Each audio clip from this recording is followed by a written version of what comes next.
Good afternoon, everyone.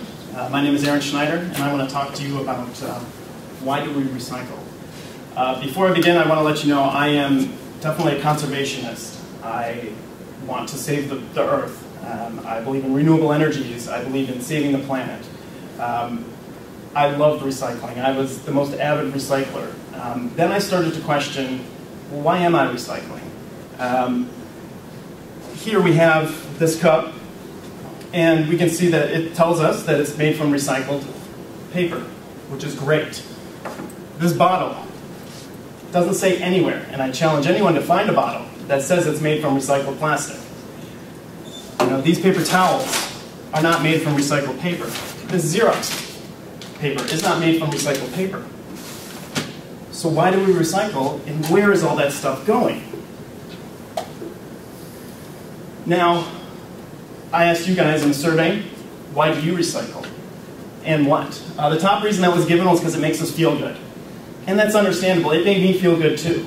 It's a lot of times an emotional argument is used for recycling. And I wish I could make an emotional argument as to maybe why we shouldn't. Unfortunately, that's just not possible. So I will try to use some facts and some data to kind of counter-claim why we feel good. Second reason was to save energy and resources. So again, that's more of a factual, more of an objective reason. What was surprising was paper and plastic were considered to be the most important to recycle, and metal was last.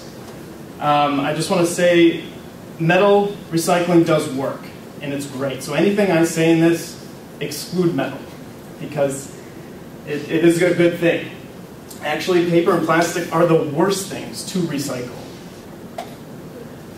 But let's start in the beginning. 1987 is when it all began. The Mobro 4000 barge had trash from New York City. Nobody would take it. It went up and down the coast, the East Coast. Nobody would take it.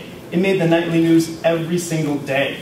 People wondering, where is this garbage going to go? What's going to happen to it? We're running out of landfill space. Oh no. So the media got a hold of it. Then the government had to act. We need to recycle. That is the solution. That will save space in landfills, and we will never have this problem again. That's when it started. Today, the top 3 arguments for recycling: to save space in landfills. It's kind of a holdover from people that were alive back then. Save energy and natural resources, and limits air and water pollution. Now, landfills. If we took all the garbage we're going to produce in the next 1,000 years, it would fit in a landfill 35 miles square, 300 feet deep, which is a pretty normal sized, deep-wise landfill. That's nothing crazy. That black dot in Kansas, that square, that would be the landfill. As you can see, we are not running out of room. There is plenty of space in this country to store our trash. Any localized problems with landfill space is usually due to proper or mismanagement, not proper management of landfills and trash collection. And as you can see here, it is a red herring. We will not run out of landfill space.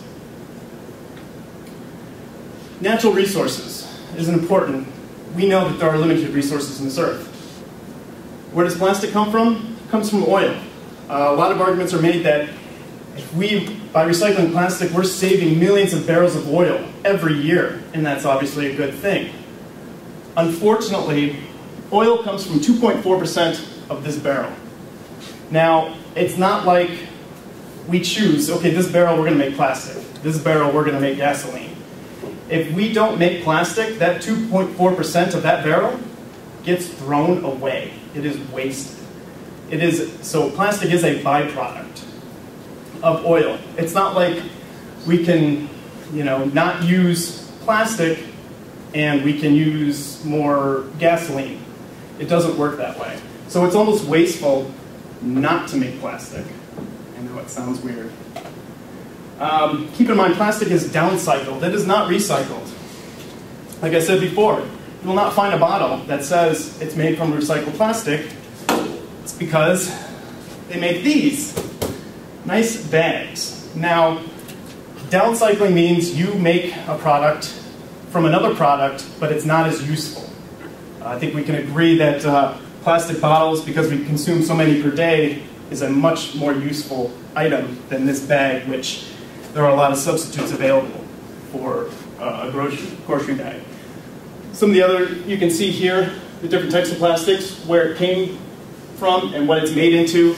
It's a lot of carpeting, a lot of lumber, a lot of just low-use items that are made from recycled plastic. Where does paper come from? Paper comes from tree farms. We are not getting paper from the Brazilian rainforest, I assure you. It's a renewable resource. We can plant more trees to get more paper. So it is not a resource that is going to run out ever. Where does glass come from? Glass comes from sand. Literally, the most abundant material on this earth. We will never run out of sand. So therefore, by recycling glass, we're not really saving resources. Next point, what can we learn from the homeless? If you've seen a lot of homeless people like I have in bigger cities, a lot of times they'll be collecting aluminum cans. That's because aluminum, being a metal, is very rare in the earth, especially compared to trees and sand. They get paid for that metal. So they collect the cans, and they go somewhere, and they get money for that. You don't see them going around collecting paper, because you don't get paid for paper. You don't get paid for plastic. If I have a tree, somebody will give me $100 to make paper out of it.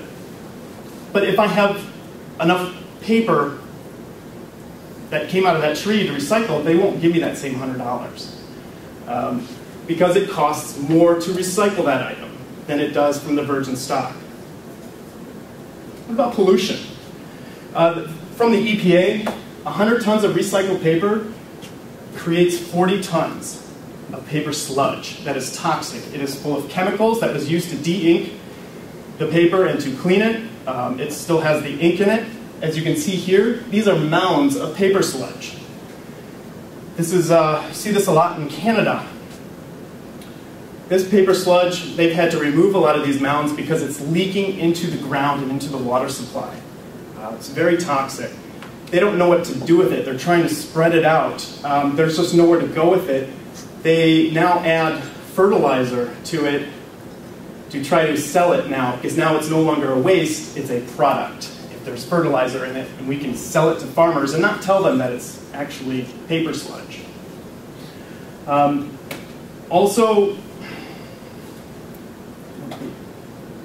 So remember, just because someone told you to do it, or it makes you feel good, maybe look into it deeper.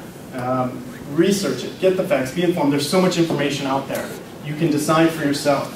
And always, always, always, reduce first, then reuse it, and then if you have to, recycle it. A lot of people, because of recycling, feel that, oh, I'm just going to recycle it so I can use it. I can use even more now. And I don't need to reduce or reuse, because it's just going to get recycled. But recycling is not the best answer. So, thank you.